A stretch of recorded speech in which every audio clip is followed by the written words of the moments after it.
I'm Jonathan Goudeau, aka JG Smooth, joined by my co-host, former UCO All-MIAA H-back Daunte McGee. Daunte, now I don't. We were expecting, I feel like we were expecting a win Saturday, but I don't think any of us saw it to the degree to which the team came out and played, beating Emporia 56-22. I was shocked. Everybody in the press box was shocked. The Emporia State SID, he was equally as shocked. I'm sure the Emporia State fans were shocked as well. What was your initial reaction after watching that game and seeing how dominant we looked for the vast majority of it? I wouldn't say shocked is the right word, but I guess it's just more of like relief and kind of the sense of like finally, because I felt as though that was probably more the most complete game we had.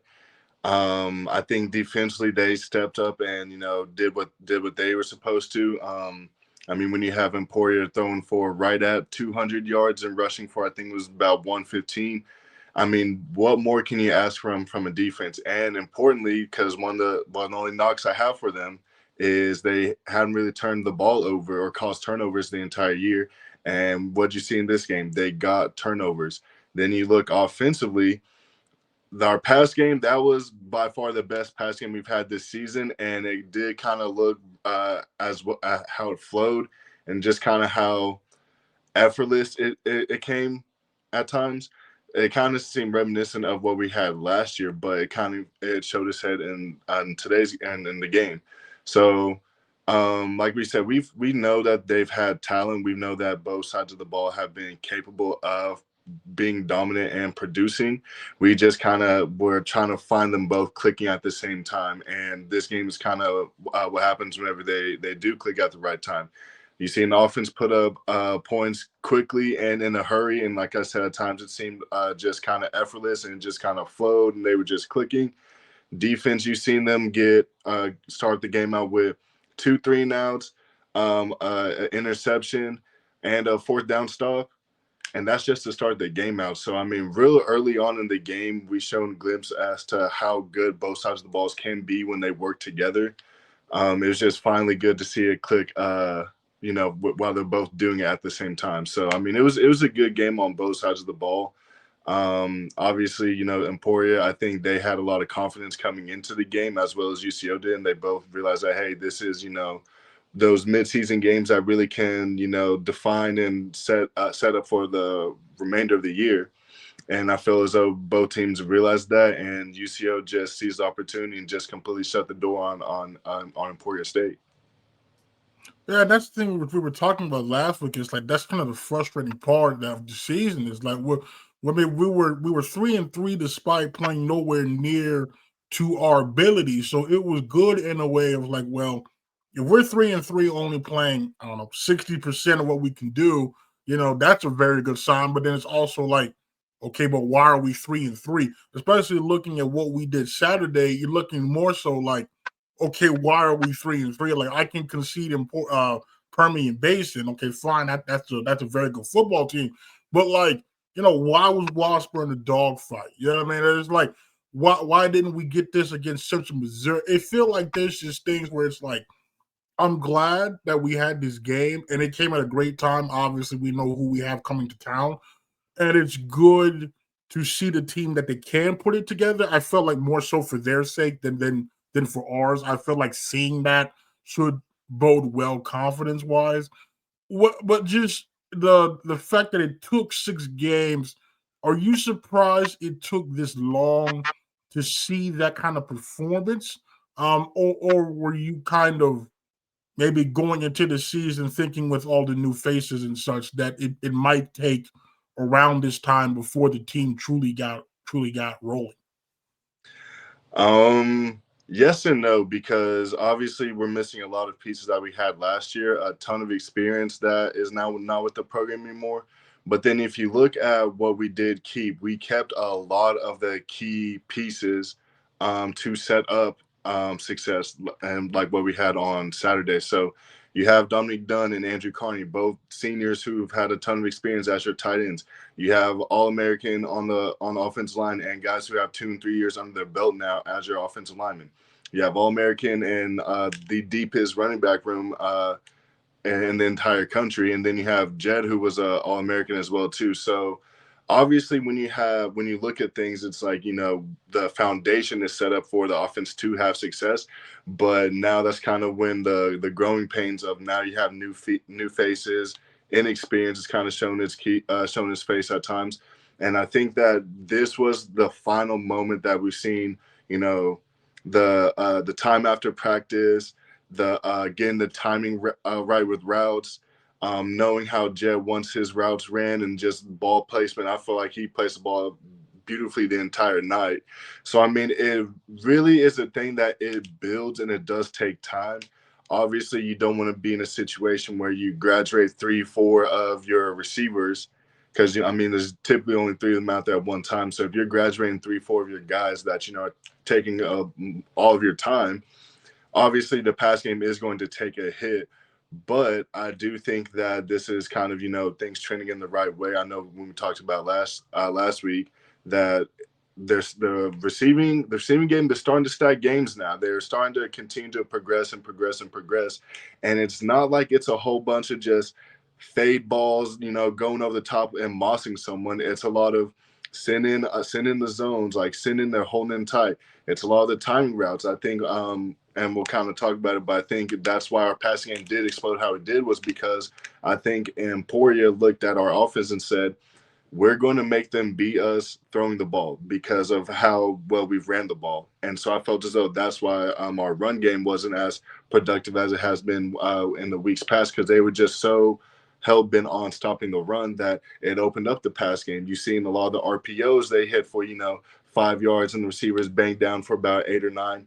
You've seen play action where, okay, now you just throw it in the zone and guys are open. So I felt as though it's a combination of things, but it's like it just came together at the right moment for the offense. Yeah, you mentioned the receivers. I said on this week's episode, I said with Christian Valeriano now back healthy, we see what he can do. I kind of foresaw this just based off of him in that Southern Nazarene spring game. What to me the key here was Hagen Hacker. I feel like Hagen's a guy that there's no reason, in my opinion, he couldn't be that third receiver. I feel like we've got two. We've got Schumann, obviously, is the number one. We've got Valeriano, who I think is very capable of being a consistent number two. But I feel like we're lacking that third option. And I feel like every year since I've covered, when the offense was at its best, we had 3 wide receivers. I look at 2017, right? We had JT Looper, Josh Crockett, Lillian Curry. I look at 2018, we had Lillian Curry before the injury, but we had guys like Dustin Boston. We had Mikhail Hall. We had Tyrone Howe. Like we always had a group of guys that was just hard to defend. And I felt like for the majority of the season, we really only had one. And so when you talk about the continued growth of that room, Hagen Hacker's a one to me that really stood out. What have you seen maybe from him or from that room compared from week one to now that you're seeing is the major difference? I feel as though, kind of like I touched on, things are just starting to flow. Obviously, the more experience you get, the more the game kind of slows down, the more you can kind of see things open up for yourself. I think kind of what you said, and I agree that he can be kind of, that number 3 receiver. And that's kind of a tricky spot, because it's like, yeah, you're on people's radar, but you're probably not going to require as much attention as maybe your number 1 or number 2 does. But I feel as though that's a real good sweet spot to sit in, is because now you're basically going to be wide open to, do kind of whatever you need the offense to do, whether that's, being available for the RPOs. If that's sitting in the zones, you can do that. And then when your time comes, when you're running your corner routes or you got your fade ball, it's like, okay, now you've maybe lowered the defense down to, what they're expecting of you. And now it's when you can hit them deep and, get touchdowns and whatnot. So I feel as though it's just something it's progressing, and things are kind of just starting to open up for him. I think the biggest thing is just getting on page with Jet Huff, my bad, with Jet. Um, I think that, when it comes to the receivers, it didn't look as though they were panicked. it didn't look like we were hard pressed for someone to just stack plays or make a play. It seemed as though when the time came, it just kind of flowed and it just seemed so, easy. And that comes from, you know, routes on air, the 7-on-7 that you spend in practice, running routes outside of practice with Jess so you can get everything right with him, and then just building confidence in yourself, seeing the ball look in. I mean, we've seen multiple opportunities throughout the season where guys are just a little bit off, or maybe the pass is a little bit behind them, or it hits them in the hands and we don't come up with the catch. But I felt as though, I mean, you look at the stats on it, we only had 8 incompletions for the game. So it's like, I think it just kind of goes to show you that things are, like, guys have been working, and guys have been progressing throughout the year. They haven't been stagnant. Even whenever we have been stacking wins, guys have still been putting in work, and because they know that things can still get better, and it seems like that's what they've been doing. Well, and to me, someone that really put in work in that receiving room is Ashton Schumann. I mean, we talked to him post games, and even Jet said like he's the hardest working guy. I mean, when you see a guy, because we since that Washburn game on, I feel like he has to be averaging over 100 yards a game. I mean, he had 202 yesterday. I mean, Saturday he had 2 touchdowns.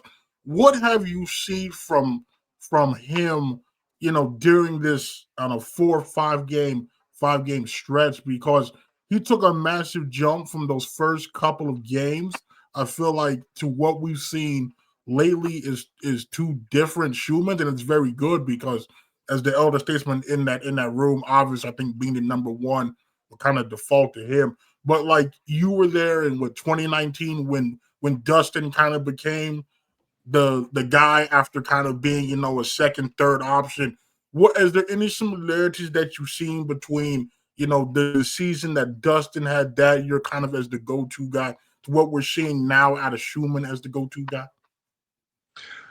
I'd say the similarities have been, I think, with Dustin basketball then, I think it was kind of understood with his abilities and how good he was. We just unfortunately had people that were just better than him. And I mean, that's no knock on DB, but it's like when you have guys getting looked at for the NFL and guys who go on to be 2-time unanimous first team All Americans, it's like, I mean, that's pretty hard to, command being the number one option over them. So I feel as though with him, we knew how good he was. It just kind of, by attrition, it was his turn to step up. But I feel like with Schumann, I mean, especially last year, him being third team all conference, being, the newcomer of the year last year for the MIAA, I feel as though this is just something of, him continuing to progress.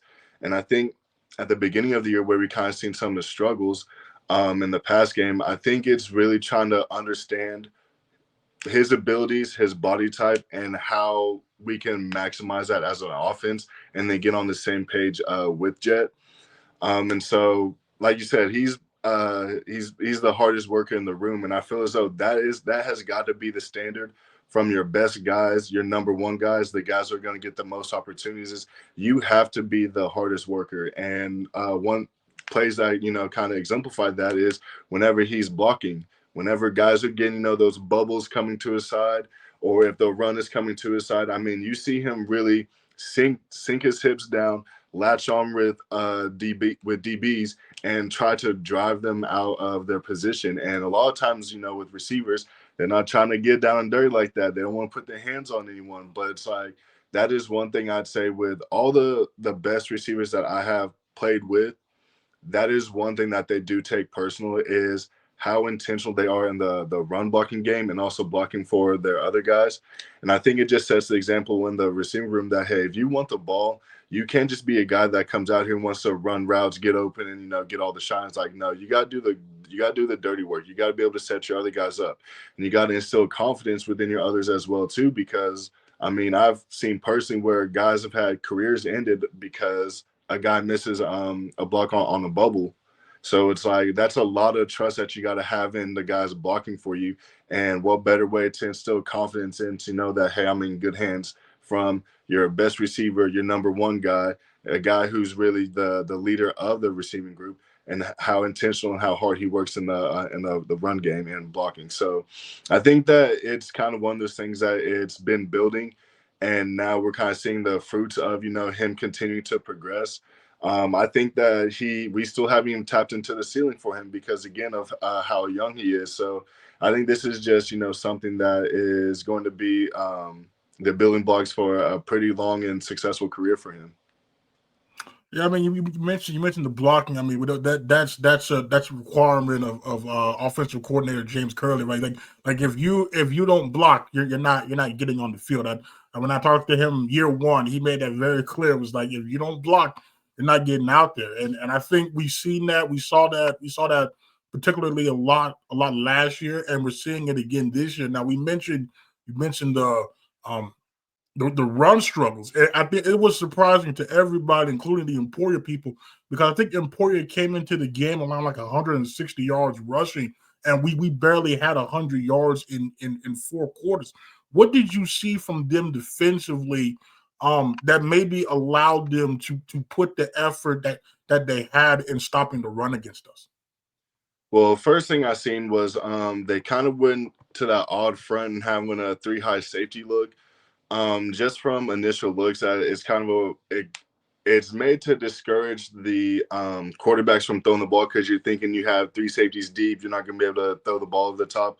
But then what defense is starting to do now is they're starting to trick who's the route player, like where they're dropping. They're starting to disguise their coverages and all that sort of stuff. So one of the things I think Emporia did do a good job of is they were dedicated to stopping the run. And one of the things I was looking at is with that three high safety look, there were times the safeties had their heels at 8 yards, and on the snap of the ball, they're taking 2 or 3 steps, which is almost about 3 yards towards the line of scrimmage. So I felt as though they were extremely dedicated to stopping the run.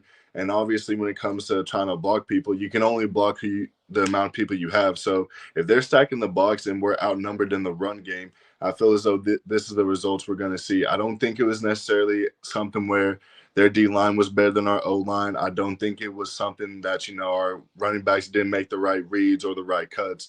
I just think that they stacked the box. The safeties were very quick on the run because then there was times where you seen on the play action that they're almost right there with their linebackers, how fast they were flying down. And now that opens up lanes in the pass game that I felt as though we were able to hit. I felt as though like our RPOs worked out as well too. So I think it was really more so just a sheer numbers kind of game thing. I think one thing Emporia does do is they do recruit good tacklers. And so even if they are coming from safeties or corners, so I felt as though that kind of played better to them and what they have as far as being dedicated to stopping the run game.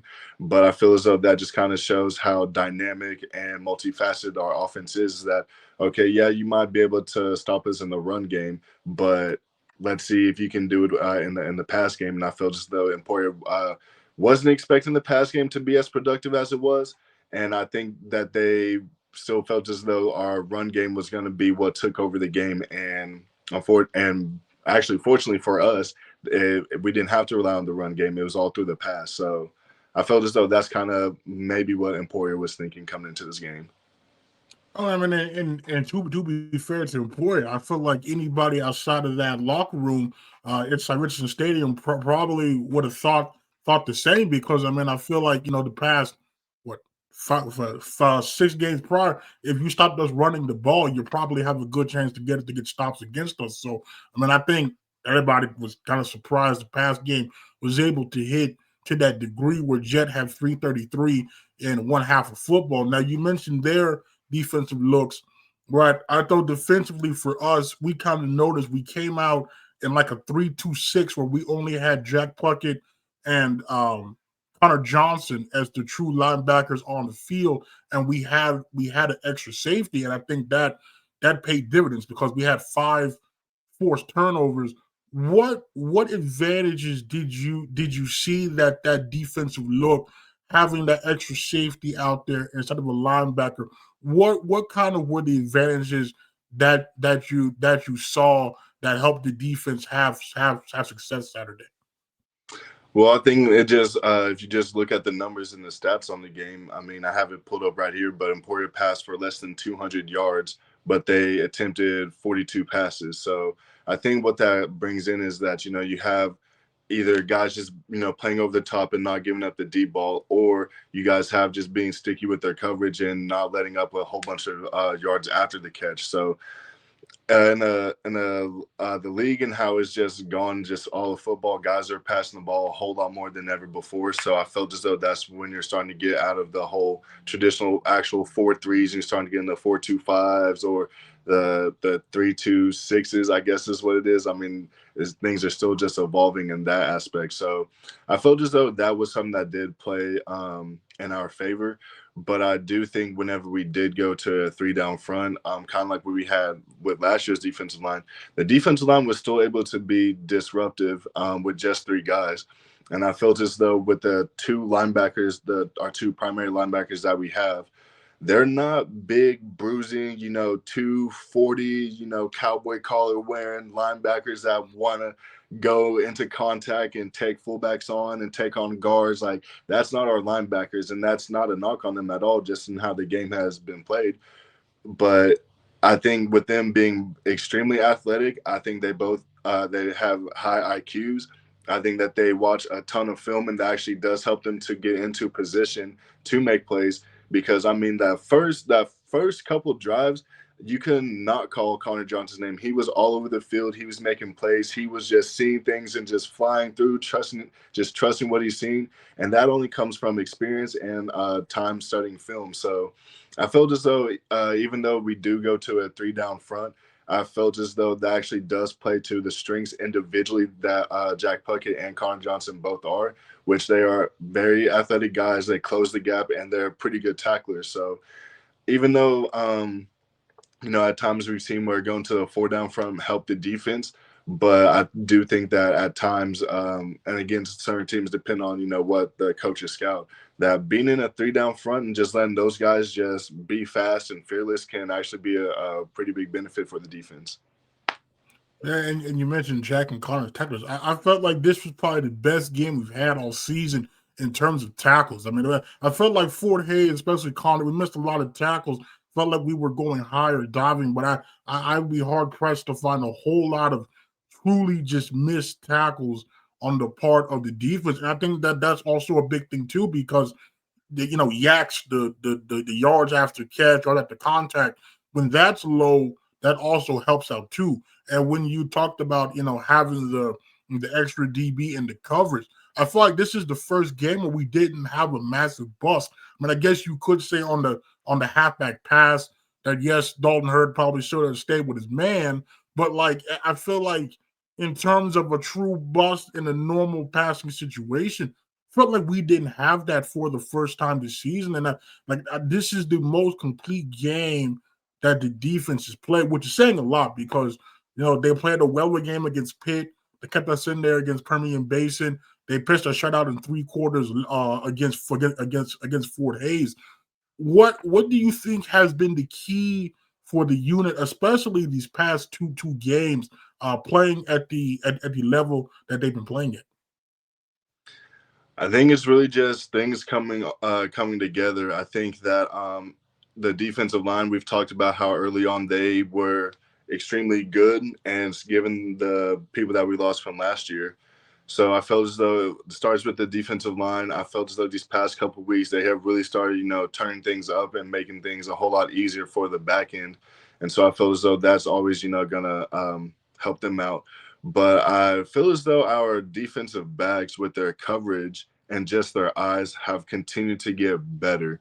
And like you said, we didn't really give up any busts except for the trick play. And even though that does suck for Don Hurd, but throughout the game especially, there were times they tried to intentionally target him. And yes, he might have given up a couple passes, but you've seen him like really make some good stands on defense. And that comes from technique and just, his experience that he's gained, because he's a guy that, has had to sit behind some pretty good defensive backs these past couple years and learning from them, and also the experience he's been getting while playing. So even though he did give up a few, I felt as though he won the matchup and battle overall because of the type of defense that he was playing. So I think it really starts with the defensive line, and then I felt as though our linebackers have probably been the most consistent when it comes to the defense.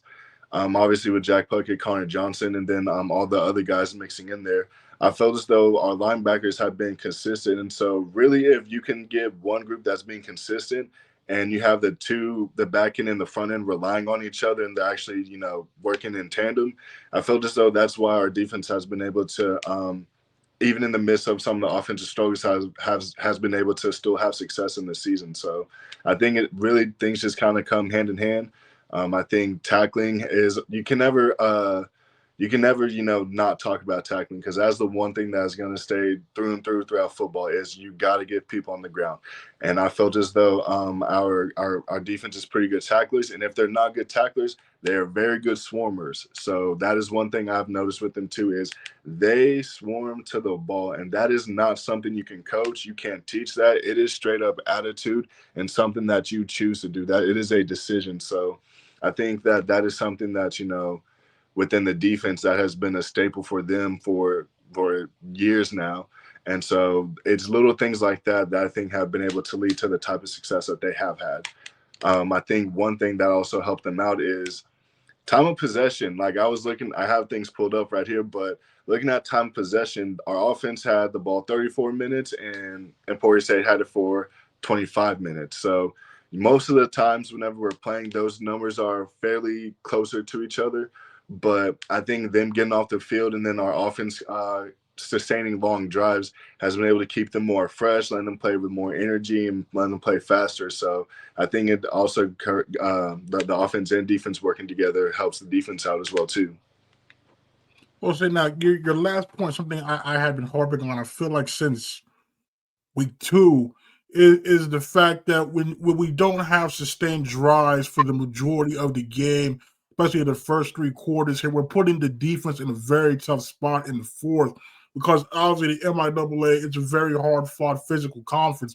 When you're on the field constantly for the first three quarters, that adds up. And sure, we do have depth, but like that still adds up. And I think we saw the effects this week of last week of having sustained drives, being able to rest the defense, and then knowing, okay, we come out, we get a quick 3 and out, we will have a couple of more minutes rest. I feel like that paid a world of difference as well because we've seen us defensively come out start strong. I feel like the majority of the season, but because the offense is not sustaining drives, I feel like we get worn down and we're allowing more more yards, more first downs than we normally would if we were fresher later on in games. Now I do notice defensively too. I felt like we attacked the ball a whole lot better. Now we had 4 interceptions. Willie Rice had one, Marcus Works had one, Connor Ashley had one, and then Jack had one off of a deflection. What did you notice there in terms of maybe attacking the ball, making a play on the ball in this game compared to the previous 6? Well, I think, like I said before, the only negative I had for the defense was not causing turnovers.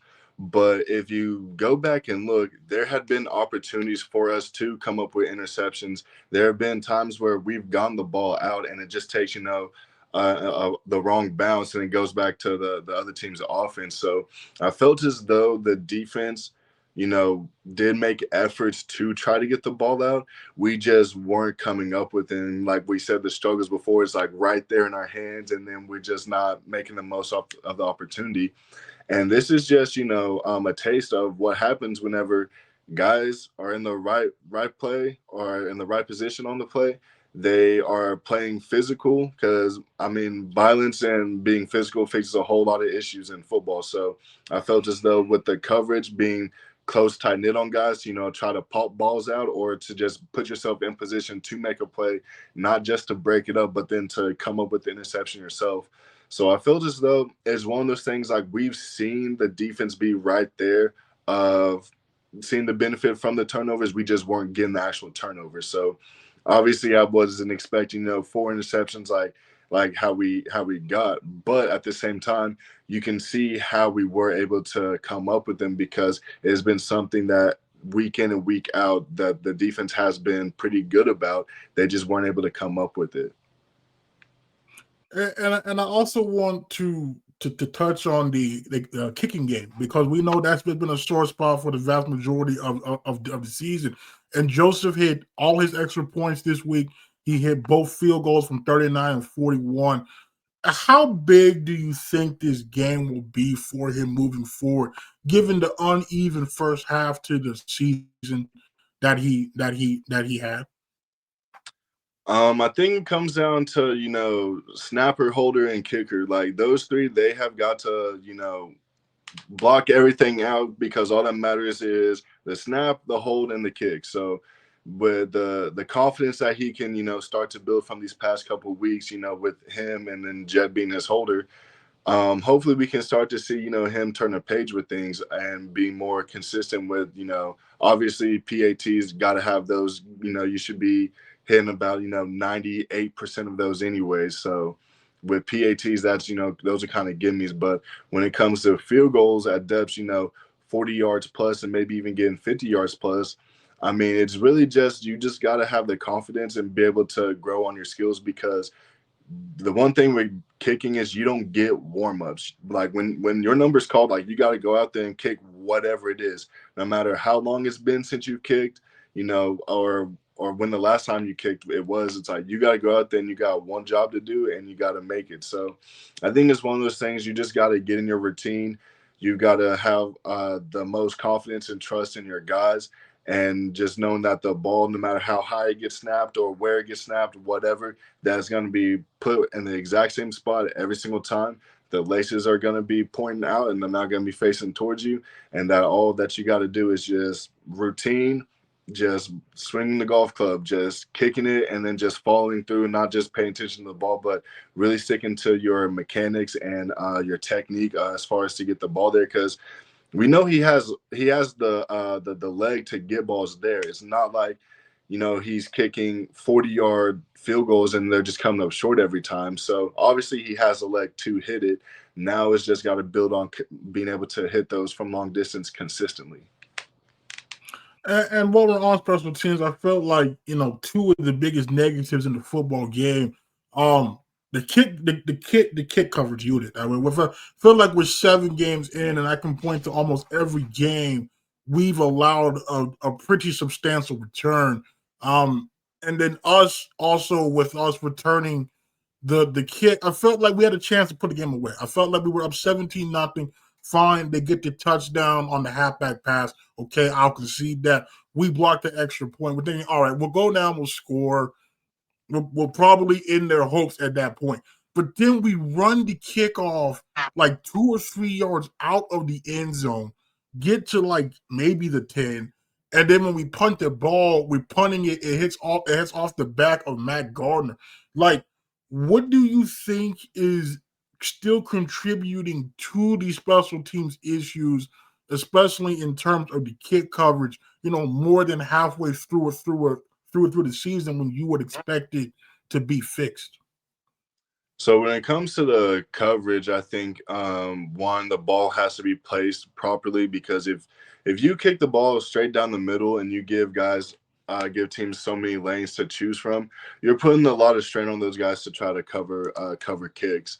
I think really it comes down to the players, as far as knowing their lanes, knowing how to defeat their blocks, and just giving maximum effort, because a lot of times with special teams, it's not going to be most of your starters out there. So it's like, one thing I think we had with last year was those guys were relentless about getting to the ball. Like those guys found a way to put their face on the defender and make the returns very, very minimal. And so I think it comes down to the guys that we have out there, and just making up their mind and having the attitude that I'm going to go get this ball no matter who's in front of me, no one's stopping me, and I'm about to get them about the 10-15 yard line. So I think that's kind of more on the individuals that we have, because the schematics are the schematics. I mean, you can coach it so many times, but obviously you can't go out there and do it for them. So I think it really just comes down to knowing your keys, knowing the types of returns that the teams like to do, knowing whenever it's a counter, knowing when it's going to be away from you, knowing how to fill your lanes right. I think that's something that's always going to be, constantly has to be worked on. As far as the kick that led to the safety. That is a very weird situation because it seemed as though we were still trying to do a rollout rugby kind of style kick. And if you look at the path that Mac took, it seems as though we got off track a little bit. It seems as though our kicker didn't really take the full steps to do the rugby style. Obviously, when you're backed up and things are condensed, you're gonna coach and teach things differently than how you are like in the open field. Um, it's just kind of unfortunate because yes, there was pressure, but the whole point of doing rugby is so that way that backside rusher basically eliminates himself and you don't necessarily need to turn back. But he did turn back, and so it's like the path of the kicker needs to be more in the middle of the shield and not again clipped by your left shield. So I'm not really too sure on, not necessarily who's to blame on that. I think it's one of those things that you don't typically practice as often as you would like to, but it's one of those when you're in those situations you need to operate. So I think either just moving forward, if the team is backed up like that, either just do your traditional kick, like quick snap, quick kick, just kind of cover. Or if you are going to do the rugby style, you really need to change the angle that the kicker is taking, the steps that he's taking, and just understanding that if you're the shield, you cannot give up ground. And I felt as though when he turned back, he kind of closed the gap about a yard and a half when he turned back to put hands on that guy. So I think it's one of those things. It's an unfortunate moment. Glad it was in a game that we won pretty handily, but most importantly, it's a teaching moment, and that is one thing that has got to get taught and corrected because you never know when you're going to be backed up, and this same situation can come up. And I guarantee you, if this situation happens again, teams have been watching film and are preparing themselves for the situation to maximize this because we were lucky we just came away with 2 points there. That could have been a whole nother touchdown for them. Well, that's the thing, especially because it's a good segue. But looking who we have coming to town, it's the battle for the President's Cup. Obviously, Northeastern State's going to be up for the football game, which past decade that really wouldn't have meant a whole lot. However, we have the best Northeastern State team in roughly 15 years coming to Edmond, and they're coming off a 35-7 win in which they had a very impressive road win over William Jewell. And I can't help 2023 was a close football game, even though that kind of was our doing.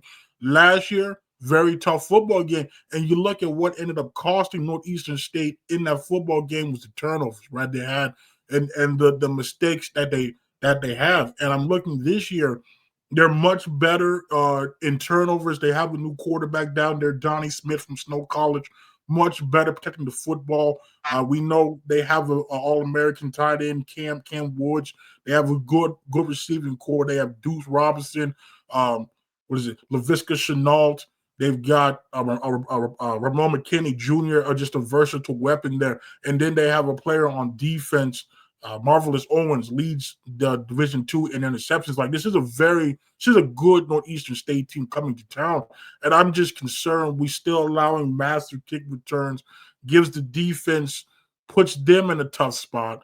And then when we have the returns, we're returning it out of the end zone when we could just take the knee, or even late in that game Saturday. I'm concerned we're up in this game 56-15. Why, if you're Antoine Gilbreath, what do we have to gain by running up there trying to field this punt in between three opposing defenders, and he fumbles the ball, and they recover it and they end up scoring. And like you said, it didn't hurt us at that point in time, but what if that did? And so what I mean, like those are things, along with I think we had 3 pass interference calls as well. One, I think David Williams made the right call because he saved a touchdown. I think we got to stop on that. But I feel like those are things, along with I think we were still under 50% on third down conversions. I think we might be under that on fourth down.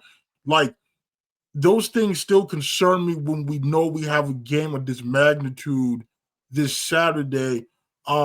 Do you think we'll be able to fix those issues Saturday when they might, bite us in the butt more than they did this past game? Yes, I think it is something that can get corrected, and I think that it will be corrected because first and foremost, it's a rivalry game, so it doesn't matter how good the opponent has been. One of the things Doral told us my last year with him was tradition doesn't win you games, and so even though there has been pretty consistent and sustained success against this team, that means nothing. Obviously, they've turned a new page, but you know it's still a team that wants to come in and beat you at home. So I think first and foremost, you need to understand that the team that you're dealing with is someone that can maximize the opportunities that are given and created for them. So we have to be on our P's and Q's to not give up those opportunities. So I think when it comes to us in the return game, you just got to understand that not every time you field a punt, you need to break one. Sometimes part of being the return man is on the defensive end and not allowing that ball to bounce on the ground and get potential extra yardage on the end of a kick. So it's kind of one of those things that you kind of have to have a feel and knack for it. But it's one of those things like you just need to understand your keys and what your job is to do right there. As far as like all the other talking points that you kind of pointed out, um, I think that yes, they can hurt us. I think that with the past 3 weeks that we have built, I felt as though this game, it's really gonna like tell us the type of team that we have. If you know are we able to continue progressing and able to have success both offensively and defensively? And I mean, kind of like you point out, you start listing names and the success that they have going on. So obviously, we're not going against just a bad football team, but at the end of the day, I don't think it matters. It doesn't matter as much what they do. It matters so much what UCO does and how they do it. So obviously, if they're giving up, a lot of penalties, if they're giving up big chunk plays in the pass game, you talk about them having the tight end. If we're letting that type of caliber player just do what he wants and have his way, then yes, it's going to be a very hard, tough day, regardless of who you're playing. But I think that's where coaching and watching film comes in. I'm always going to preach watching film because that's the majority of the battle right there is just knowing keys and tendencies, lineups, their favorite types of plays, what they like to do, and then looking at individual players as far as what they're good at doing, what they're not good at doing, and kind of exploiting that. So I think defensively, they definitely have, a tall task in front of them. Obviously, NSU last year put up a lot of points, so that's definitely something that defense should challenge themselves to do is not only just hold them to a low amount scoring wise, but how are you competing? How is the game going for you? Are they just getting a bunch of chunk plays on us and they're running the score up? Are you making them go on long drives and maybe it's field goals and maybe they punt it to us? I think it's really going to be more defensively. How do you respond to this type of caliber of a team that NSU has? And then offensively, I think they've probably made the biggest jumps from the team. And so it's like continue to progress and continue to have success. Don't stray from, the what you've been doing because you've seen how they can explode, at least passing the ball wise. And that running the ball that we've been that's kind of been our bread and butter for the past 2 seasons at least. So it's like even though last game, we did not have the best showing, run the ball, don't forget who you are and don't forget who you got in the backfield. You have an All-American Jalen Cottrell. You have your 2 and 3 who could go and be starters on a whole lot of other teams, not just in the conference, but in the country. You have an offensive line that has experience and has the ability to move people. And you also got 2 tight ends because, Dominic Dunn, he did go down with the injury. So you have 2 tight ends that even with the lack of experience they have, I seen they were very physical. I felt as though they put their face on people and sustained their blocks. So it's like at the end of the day, offensively, continue to progress, but also don't forget, who you are. It's like, yes, you can run the ball on people, but also, yes, we kind of turn the leaf with the pass game. Yes, we can pass the ball, but don't just get so, one dimensional with one or the other. Be a full, complete, dynamic offense. And I feel as though you'll see the offense have success against NSU. I was saying that's the thing. I was telling Brannick, I was like, I sure hope we didn't score too many points there, and leave some for Saturday because I'm once again. I said I was putting a dog fight against Emporia, similar to how it was against Fort Hays, and we didn't get it. I'm once again expecting a dog fight because from the NSU perspective here, this is for both teams. Really, it's just the last President's Cup probably for a period of time. I mean, if they don't rejoin the conference, then this has to be a non-conference game. And just where we are as a program and where they are as a program, is it really beneficial outside of tradition for us to play them in non-conference, or would we rather have another game like playing somebody like Permian Basin where it reflects better for playoff standings? Because if you look at it from the perspective of the higher ups, I believe for UCO, it's one of those. It's like, okay, what do we gain from the game, right? Because if we win, like in years past, it's not really an impressive win because of the caliber of team that they are. If we lose, that really hurts us in the eyes of everybody because we would have lost to a bad football team. So, I feel like from that perspective, NSU, there's a chip there. There's also the chip of, well, we've lost 10 straight games. We don't want to make it 11.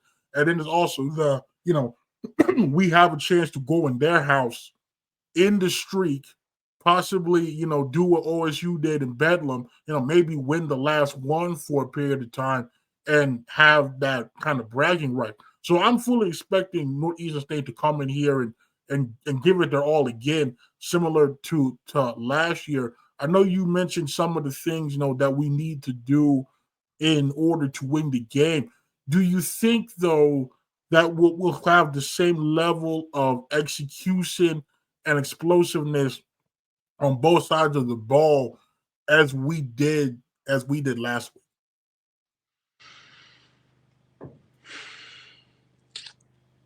It's hard to say because obviously every team is so different, but like I said, we've been trending in the right direction of things. So it's like obviously you want to say yes, you have full confidence in the guys to keep those things rolling. But at the end of the day, it's a rivalry game, and you just don't know how things are going to get played out. So I mean, I think it's always going to start in the trenches, offensive line, defensive line. How good of success our offensive line has against their defensive line and how good of success our defensive line has against their offensive line, I think is going to be really more so the telltale of things in the game, because if we are able to lean on them and we are able to, dig them out and we are able to, run the ball effectively like how we have been, and our passing game opens up like how it's been going these past couple of weeks. Offensively, I mean, you can see the offense putting up a ton of points. Defensive wise, like I said earlier, I think it starts with the defensive line and making the job easier for our defensive backs whenever NSU offensively has more weapons than they've had in the past, and they can get the ball to different types of people. So it's like, obviously we need to help the back end out by collapsing the pocket, making the quarterback, uncomfortable, making them, throw types of throws that he's not used to, or just getting his eyes off his reads a lot quicker than what he's used to. So I think it's really going to come down to offensive line and defensive line play. And then from there, it'll, kind of trickle down as far as the type of success either team has. And now you have a unique perspective from the majority of us here because you played in this rivalry. Obviously, you came out on the winning side every time. But just talk about from a player's perspective, the NSU week and the NSU game. Talk about what is that like? What kind of is the vibe, is the mentality? Because I mean, sure, obviously, you prepare for every game, but obviously your rivalry games, it just means more. Kind of talk about, during your time there, what kind of was the vibe and went into that Northeastern State preparation? I'll try to do my best without cussing, but I think for me, I think for me, more so individually, it was just, obviously I never looked at, the record or the type of team that they had. I really just locked in on their defensive ends and their linebackers because I knew that was going to be my main matchup with things. But once you get into the game, like all the noise, people obviously going to come out fired up, it's whatever. But after about the first or second drive, when, real football sets in, it's like, okay, now it's time to actually play real football. And so my mentality whenever I went in there was, first and foremost, put your hands on someone, put them in the ground every single play you can, whether they want to or not, move them from point A to point B against their will, take their soul from them, their will to want to keep playing. Like anything, any and little thing you can when it comes to blocking to just discourage them and just, suck the life out of them, you got to do it. If it's power, if it's stretch, it doesn't matter what run is being called. Every chance you get to put your hands on someone, you punish them. And so that was kind of more my mentality. It didn't matter if it was, corners, linebackers, defensive ends. It didn't matter. If it was a pass game, then obviously it's being a stonewall and not letting anything get past you, which honestly, that was the easiest part for me when it came to playing tight end was just pass pro. Like that was never too hard. But then when you get into the passing game, at least, I knew that my, opportunities were going to be pretty limited just because of who we had at receiver and, just the way the game was going to be played. So I felt as though that was the time that, I really, I got to maximize this because I'm probably not going to get the ball too much after this. So it's really just a mentality. This is something that, my dad told me as a kid, doing Oklahoma drill back in the day was never let one person tackle you. And so that was kind of my mentality every time I caught the ball, no matter if it was in a shoe or whoever it was. If the ball's in your hands, never let one person tackle you. It better be a whole squad of them to bring you down. And so it's just really that attitude and mindset that no matter what's called, what's going on, who they have out there, doesn't matter, that I'm going out here to execute. I got a job to do, and this is just a person that's in front of me and trying to stop me from, producing and executing. So it is personal.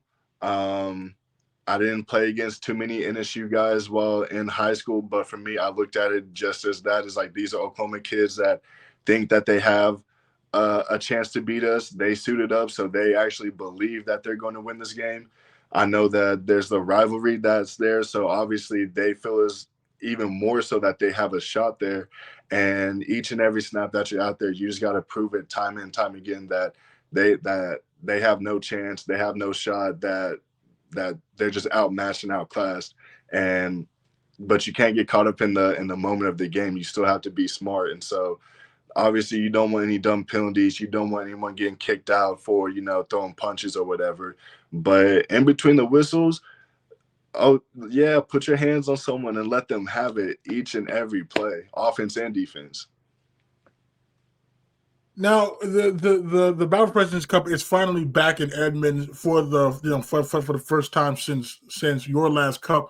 What kind of are the key differences between playing that game on the road, playing at home? Do you feel any more added pressure when you're playing that game at home? Is it kind of the same? Like does it really matter? What kind of if any besides the obvious you're playing a road game differences is there when playing this rivalry in Tahlequah or in Edmond?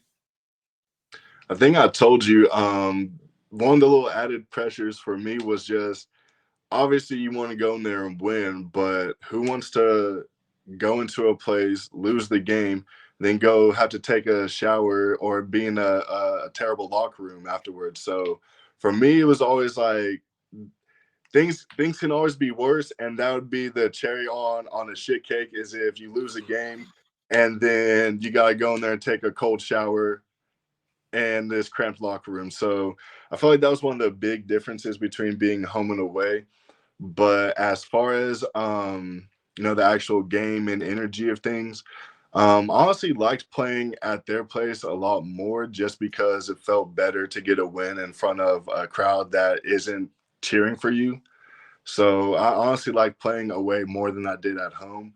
But at the same time, it's, after you do get that win at home and, you got the rest of the day to do, whatever, it was always nice to, hang out with the fellas after a win, getting the President's Cup, another rivalry win, just add another, plaque onto the trophy. So there's there's benefits to both, but honestly, I like playing on the road at NSU a lot more.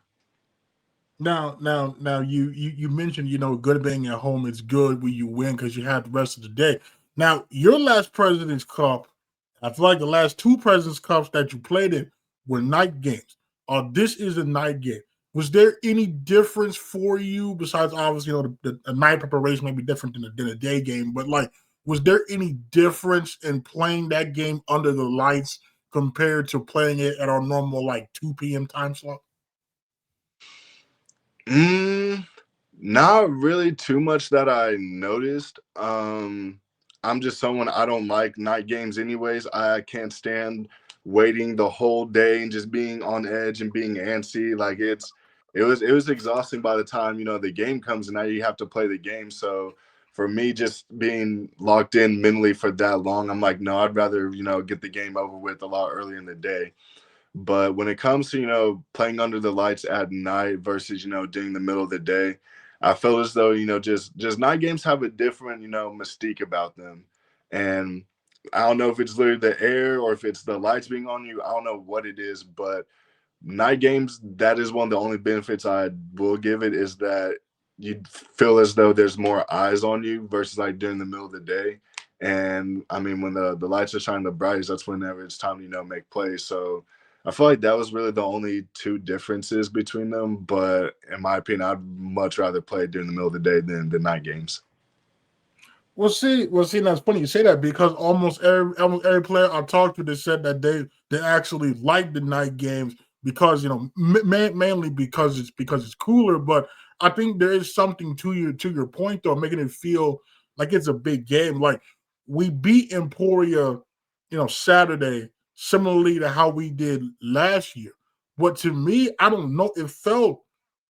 I mean, it's gonna be weird to say because I mean that game won us the MIAA, but like it felt bigger almost because it's like I don't know if the night game just has that big game feel just because I now but more so when you're growing up and you're watching football, right? The game of the week there's always a 6:30 or 7 p.m. kickoff. Like you know what I mean? Like you had to talk all through the day about that matchup, and I don't know if that's a similar thing that is just embedded that when you have these night games, they feel maybe they feel a lot more important or bigger than they might actually be.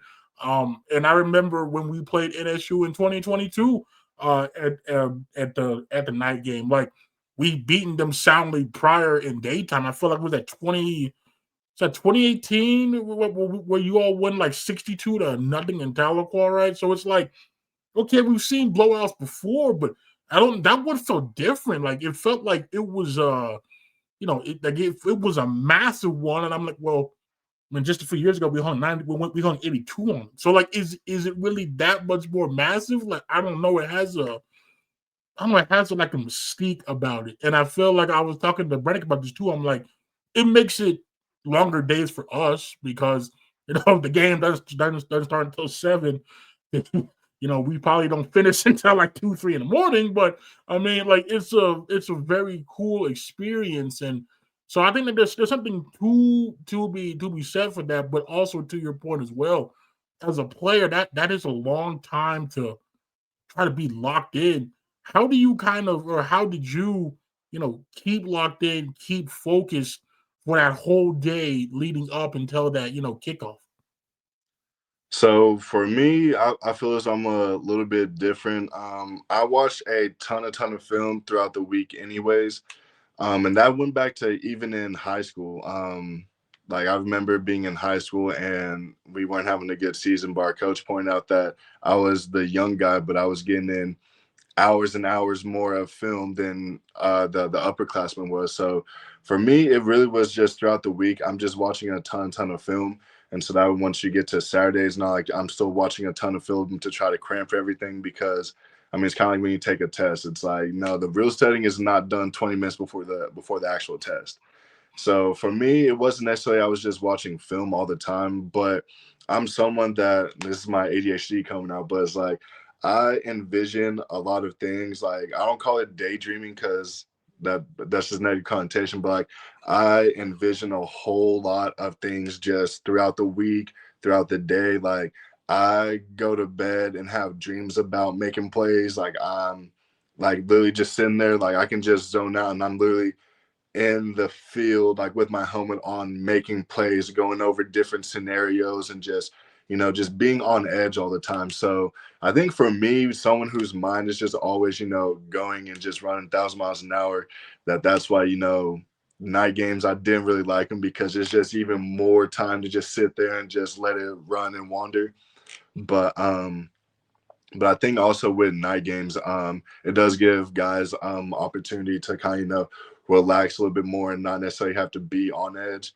I didn't ever master that. I wasn't able to relax on game days until after the game because I'm just so like antsy, just so like honestly, I was just so nervous about how the game was gonna go. And honestly, I feel as though nerves are a good thing. It means that you understand the magnitude of the situation, opportunity. So I was nervous for every single game and just, antsy and on edge for it. But I think it was because I've just understood the opportunity and that plays are going to be made and things are going to happen in this game, but you don't know what's going to happen, but it's about to happen here in a little bit. So, but yeah, so I was just always someone that, just envisioned a lot of things, just going over my notebooks and then I'd go and watch film over individual players. And now, there's quite a bit of President's Cup veterans on this team. Dom, obviously, Robert Givens, Connor Johnson, Matt Gardner, right? Guys that have pretty much seen almost every spectrum of what a President's Cup can be like. What kind of advice though would you give for the men that's about to partake in their first President's Cup about the magnitude of the game, the level of play in that game, and just overall the meaning of that game? Is there any advice that you would give to those guys that will be playing in their first President's Cup? I say first and foremost, don't get caught up in the rivalry of things. Like I said, don't need any boneheaded penalties. You don't need, people getting thrown out for just, stupidity. Because obviously at the end of the day, you're just taking away chances and opportunity for the team to put their best foot forward and have a good showing on things. So be smart first and foremost. Yes, it is a very, high energy and high emotional game, but your brain's that you can never lose that. So that would be first and foremost. But then secondly, after that, it is personal, and I like violence. Violence wins. So any and every chance, and kind of like I was alluding to, any and every chance that you can put your hands on someone, make them feel it. Anytime that you have someone lined up across from you, you take that personal because that's honestly what it is. They put helmets on, they got a jersey on. That is a statement saying that they feel as though you're nothing to them and that they're gonna be able to do whatever they want with you. And so now it's on you and it's your job to not only prove them wrong, but then to stomp out any sort of audacity or inkling of a thought as far as them thinking that they could have done something with you, and take it personal and to just lead to the next play and the next play and the next play and the next play. And pretty soon you're looking at series and whole halves of just things flowing and just things going your way. But yes, it is a rivalry game. I think for some of the other players, you're going to start to see guys who are either teammates, because I did have one teammate from high school that played for NSU. So you got guys who were once teammates and grew up together, and now they're on opposite teams. You got guys who you played against them your entire life on an opposite team, and now they're on that opposite team again. So there is just a lot more that comes with it. I think guys need to understand that this is the only other Oklahoma team that you play, and they do recruit Oklahoma heavy. So it's a statement all the way around. It's not just a rivalry game, but it's really taking a stand and making a statement as far as the foothold or where you stand for D2 football in Oklahoma. Like I said, we don't play any of the other teams, so it's kind of that what if factor. But at least for us in years past, we knew that this was our only chance and opportunity to put our best foot forward to make a statement as far as within the state. And I felt as though that was something that we were able to do. That's like like, yeah, this is the one Oklahoma team we play, but just letting it be known that, yeah, it doesn't matter if we played any of the other Oklahoma teams too, that there's levels to things. Well, I look forward to finally being back to watch the President's Cup in person because I have not seen an in-cup President's Cup since you all won 82-14 back in 2019 because there was none in 2020. 2021 was on the road. 2022, I had work and could not make it because I would have loved to have seen that one in person. And then 2023 and 2024 were both on the road. So I am glad if this is the last one for some time that it will be inside the friendly confines of Richardson Stadium, and I will be there to hopefully witness an 11th straight win over the Riverhawks, so Go we ahead. can, so we can permanently, keep that cup where it is within the facility. That is a 7 p.m. kickoff. I'm looking forward to it. I know Daunte's a former player is looking forward to it. It's homecoming. It's also alumni day. So I think they're sending out emails to former players about signing up. I highly encourage any former player to come out support because I said it in a official post earlier, and I truly mean this all the time though. But like, if it wasn't for the efforts of guys like yourself and JB and Steph and P. Scotty and Dustin and Eli Hooks and Keith Calhoun and your Tyler Stillwells, Noah Hammond, your Clay McKenzie's, Josh Crockett, we're not here, if it wasn't for you all's efforts. And that was the cool part of the Pitt State game last year. Even though we lost, it was seeing Josh Moore and O'Shea and yourself and other people there that they gave a lot to help the program get to where they are now. And so I always find it cool when they come back and see how far the program's grown, and then just to see their reaction and the happiness, that that it's a better experience for the men now than it was for you all. I mean, we talked about before, where you all were working out in the off-campus building while they, were building the performance center, and like everything was in the gym. The football was in the tiniest corner possible in Hamilton Fieldhouse. So you go from that to whenever you walk off the field that last time in 2022, this nice sprawling facility with this nice locker room and all the amenities. So, like, I know the guys coming up now, that's kind of just what they know that was there. So, like, I find it's important where you get guys that didn't have that. So, we truly appreciate that. So, yeah, I hope as many of those guys can come as possible. I don't know if you gotta drag JB down there or what have you, but like we've got to have, we need a strong contingent of former players there. We just do because again, like I can't say enough. Like we were not MIAA champions last year if it wasn't for you all's effort, especially I think there's what 9 of you seniors back in 2022 that didn't have to either A, use their extra COVID year, B, use their extra COVID year and come back, and C, buy in and lead the way that you did. So like especially for those guys, that's why I was glad you, P. Scotty, Raekwon, JB were there for that Washita game last year because I feel like at the end of the day, that's kind of what you all came back for, right? Was to lay the foundation so moments like that could happen. And so I was extremely glad you all were able to not only see that, but then the guys that you were leaders of, like Dom Dunn and Peyton with Andrew Carney, Raekwon with Mosley and Kobe and Dylan, right? Like it's just cool seeing that, and I hope, more able to do that. So hopefully we get a strong contingent out. I'm gonna do my best to shake as many leads as possible to get as many guys to fill out that email and show up. So maybe you don't get booted from the field like you all did. I think a few times late last year, but I And yeah, did you all dirty. that's never a good feeling getting the boot anywhere. But I mean, and kind of like you're saying, we spend a lot of time here, so it's like, dang, that kind of stings even more. But I mean, kind of to your point, like you were saying, a lot of, yes, you can have your own individual legacy, but I think for me and some of the other people that you listed is that our legacy is what's being left for the people to continue to build off of. And so I think that's something that really and truly started for me in high school because I had Tyler Stillwell. He was a senior when I was a sophomore. People that just kind of, went about things the right way while I was young.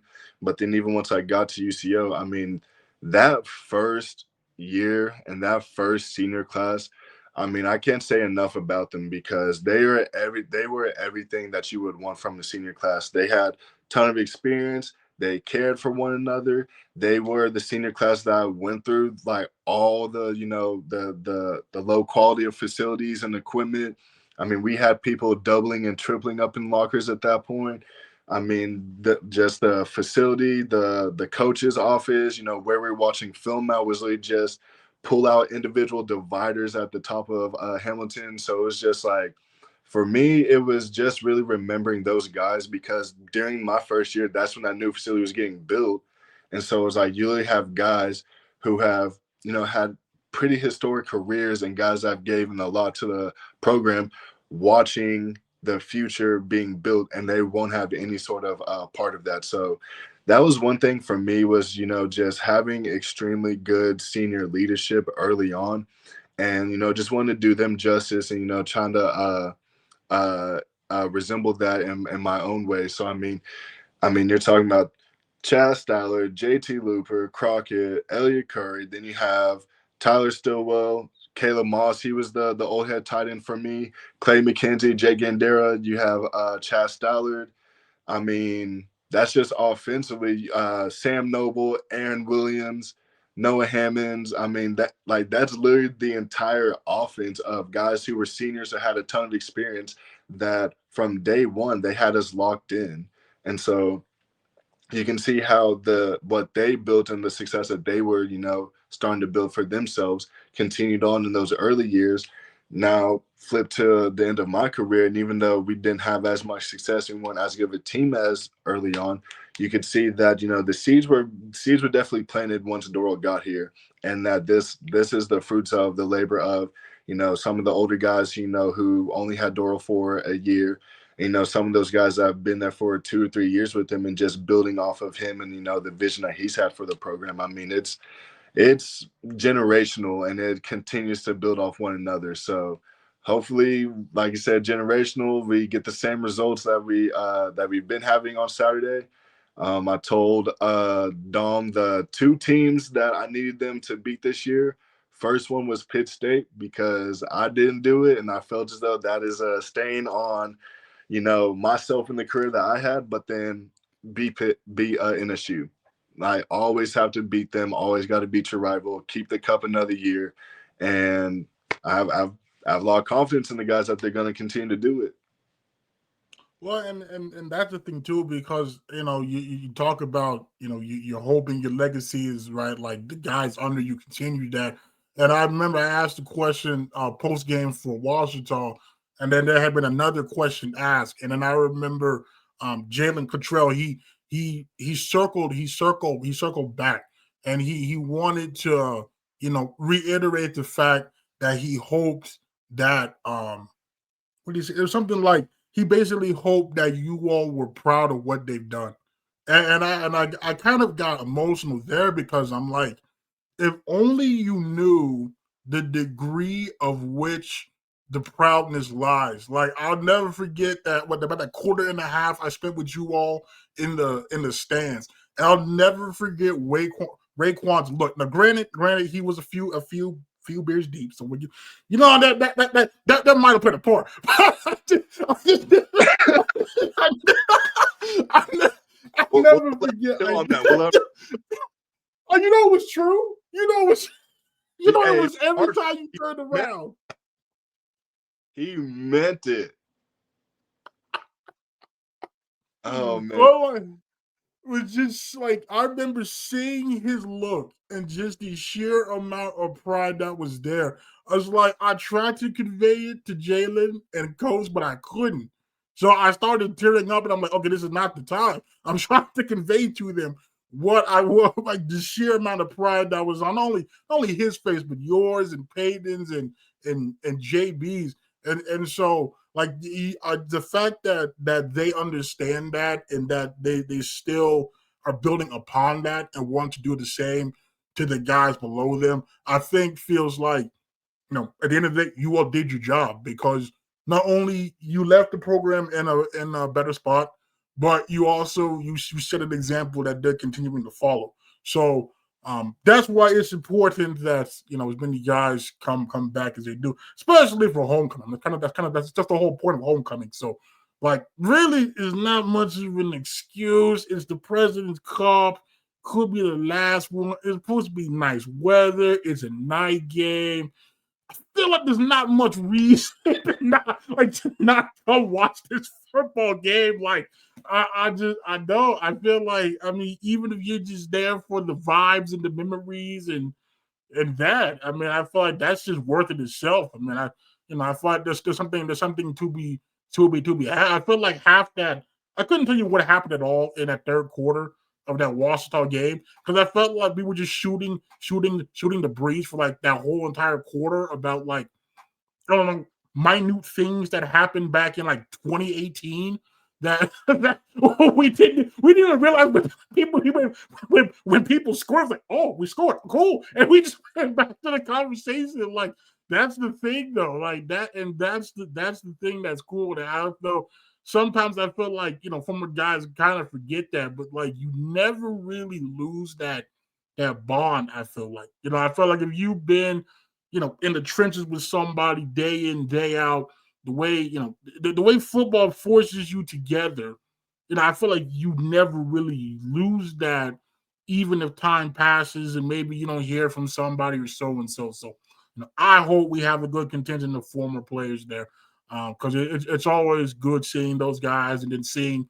where they are now in life, whether they're family men or whatever it might have you. So, um, I'm hoping for a good turnout, because again, I said this could be the last cup for quite some time. The 7 p.m. kickoff. I think gates open at 5:30.